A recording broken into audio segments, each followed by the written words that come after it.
अस्सलाम वालेकुम। ये इलाका जो है ये अली आबाद का है सोबतपुर का, और यहाँ पे भी मतलब तकरीबन यही सूरत हाल है जो कि पीछे ज़िक्र की गई थी। और यहाँ पे भी जो है वो राशन और ग़िज़ाई अजनास की जो है वो किल्लत है, और यहाँ पर भी जो है वो तहाद निगाह तक पानी है। तो यहाँ पर जितनी बस्तियाँ हैं वो सारी डूब चुकी हैं, और उन बस्तियों को जितने भी मकीन हैं वो सारे यहाँ पे रोड पे आके ज़िंदगी गुजारने पे मजबूर हैं। और यहाँ पे इनके पास कोई भी मतलब शेल्टर या कोई भी खैमा और मच्छरदानियाँ और किसी भी किस्म का मतलब उन ग़िज़ाई अजनास की किल्लत है, जानवरों के पास चारा तक नहीं है। तो ये चीज़ें जो हैं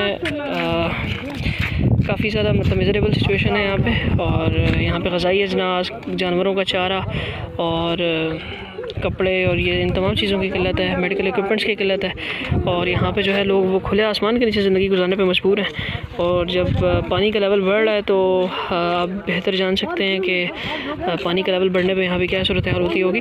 तो यहाँ पे ग़िज़ाई अजनास, खैमों की और खुश्क राशन की शदीद किल्लत है, जिसकी वजह से यहाँ पे लोग जो है वो काफ़ी कसम पुरसी की हालत में ज़िंदगी गुजार रहे हैं।